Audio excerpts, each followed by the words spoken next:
Hey lovely people. So today's video is Stormbringer issue number 9. It's our Swampcalla Shaman. Orky weirdness basically.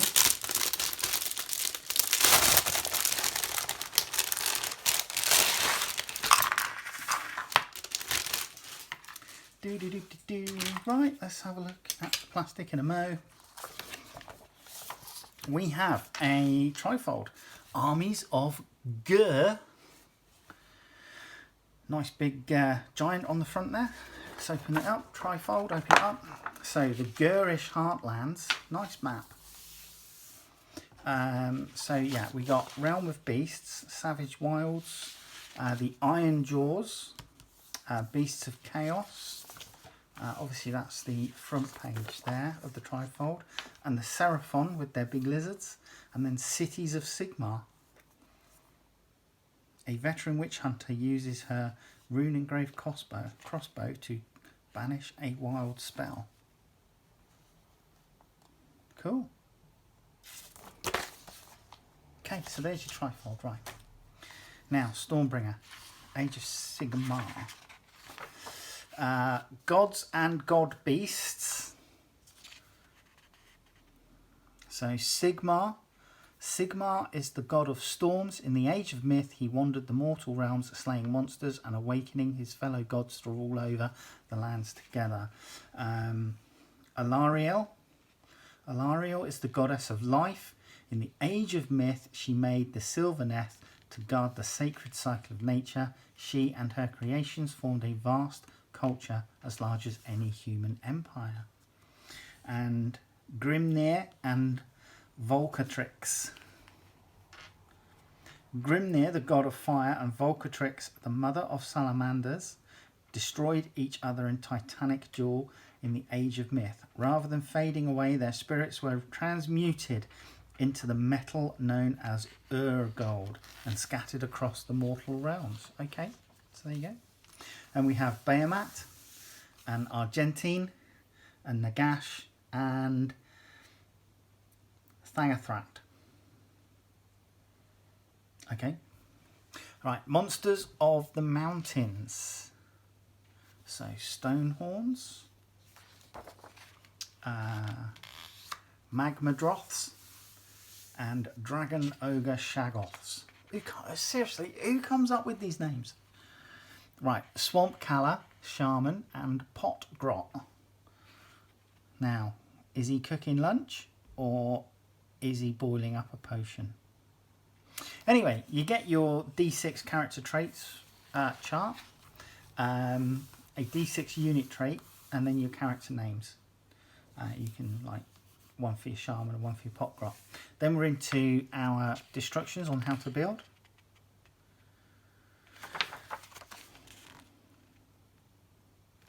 I mean, even though these are pretty much basically monopose models, they are not bad.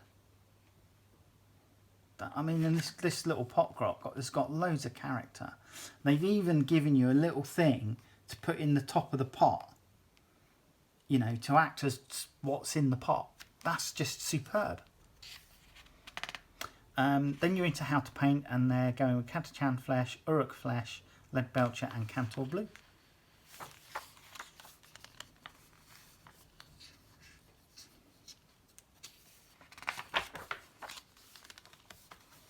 Right, Magic and Mortal Wounds, Hero Phase, using spells, casting spells, unbinding spells, and then Arcane Bolt and Mystic Shield. So little tutorials on those. Then we've got playthrough number 9, Arcane Assault. So again, we're still using our battle map we got from issue 1. And we're using our Knight Arcanum, our 5 Vindictors. We're using our Shaman and the Pot Grot and our 10 Gut Rippers.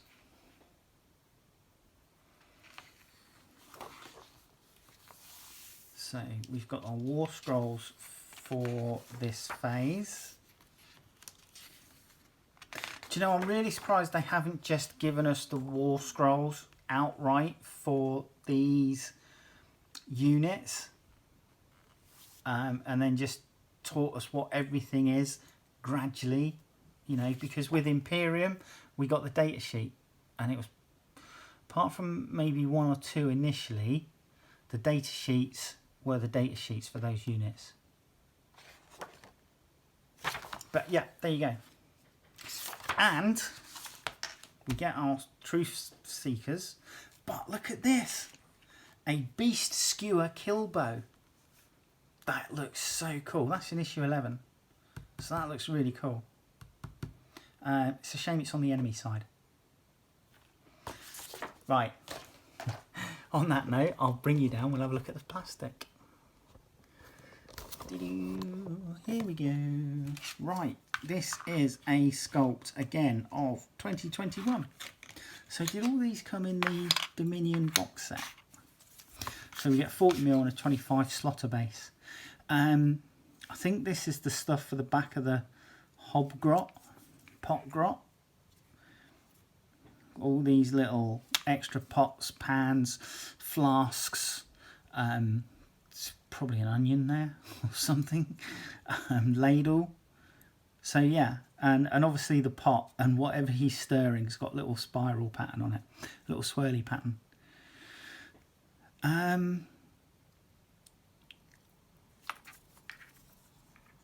And this is like a giant shape of a giant skull. Is that the back of the shaman's cloak or something?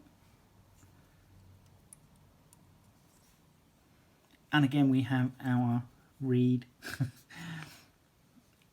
Yeah, I mean parts of the clothing are all nicely stitched together, so if you wanted to, you could probably paint that as flesh. You know, they've been skinning their victims to make clothing. And again, I like just this little pot is fantastic. You know, you've got your ladle in there with your hob grot, pot grot even, stirring it. Yeah, that's just a fun mini to build, and if you come back in a second, we will have it all cut out and ready to put together. Okay, hey lovely people, let's build our shaman and pot grot, shall we? So we'll start off with the shaman, or shaman, however you want to pronounce it. Take your pick. Let's put the pot grot to one side. Let's bring the glue in. So you get quite a few pieces here. First thing I'm actually going to do, actually no, I'm not going to do that. Let's build him first, because it all goes together.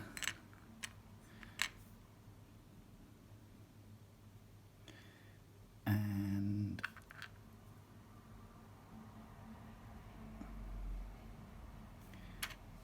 then goes on the base. So let's get these orientated.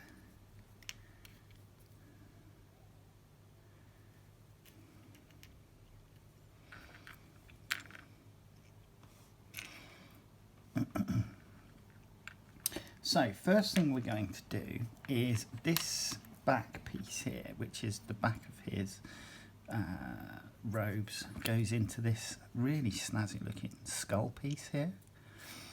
Now, I had a slight accident, and the pin that would anchor this snapped. It was quite fragile.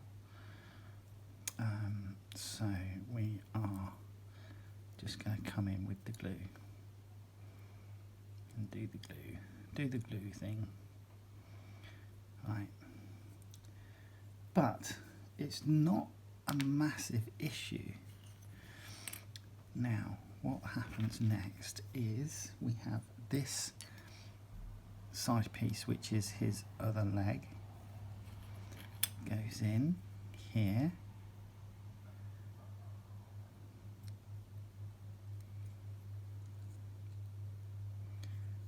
Like so. And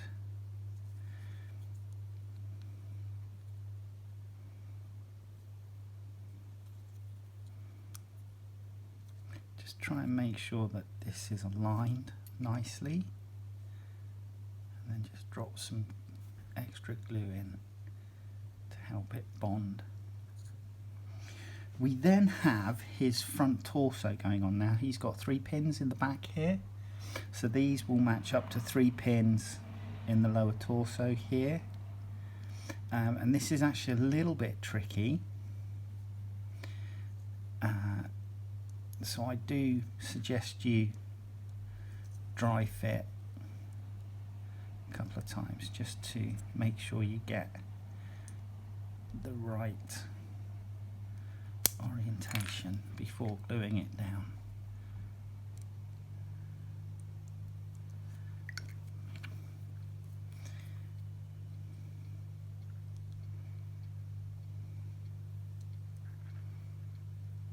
And then just push in. So we've currently got this so far.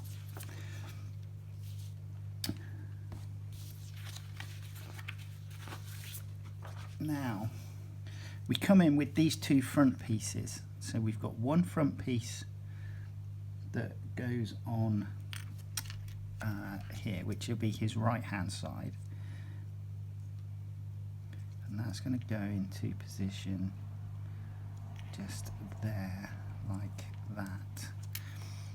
So I'm going to pop a little bit of glue in to the pin, and then because this joins up on the top of the skull, I'm just going to pop some glue in there just to help with that mold line, with that joint seam. And then we have pretty much on the opposite side with his extended arm and sleeve, and then again a little bit of glue in the seam just to join that up, and then there's the seam across the top of the sleeve.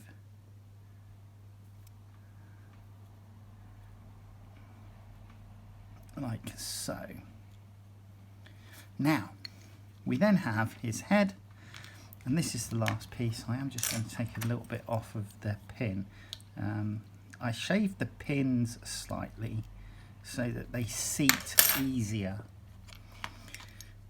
It gives a little bit of space for any trapped air to escape, and then this pin goes in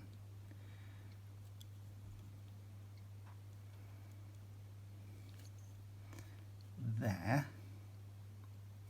and again because we've got some joints, there's a little bit of glue going in there, and then some glue going in across the top, and then I shall push and seat properly.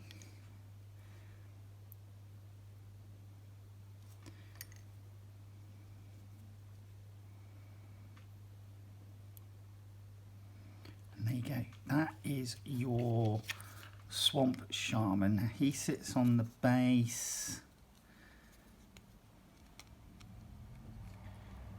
in that kind of position. I'm not going to glue him down. And then you have your little bit of reed decoration to go into the other pin, like so. And there you go. That's the Shaman. Now the pot grot, I love this pot grot. I think he's brilliant. So first thing I'm going to do is actually glue him together on the back piece here.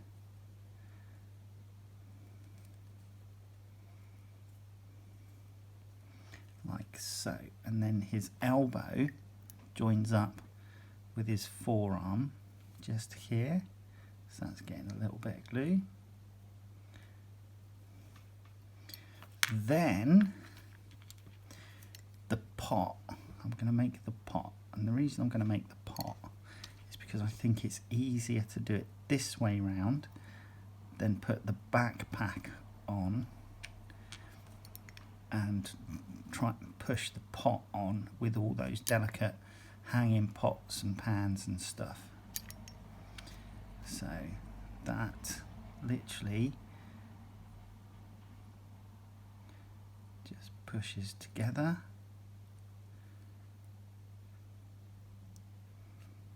Like so. And then I'm literally going to just dab some glue down the sides to help with the join marks, like thus. And then what we have is the backpack goes on.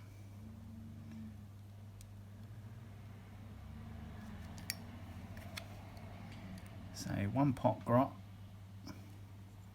stirring up God knows what in his little cauldron here with his little pot pack, and I'm not going to glue him in for ease of painting basically, but there you go. Those are the two little pot grot and swamp shaman, whatever you want to say. But I love this skull on his back. It's brilliant. I love it. It's clearly, I'm assuming this was taken off of a giant. So yeah, that is so cool. I love this little character. He's so brilliant, and his little pack with all the little extra bits on, like a pot and some ladles and flasks and stuff. It's great. Okay, join me in the next video.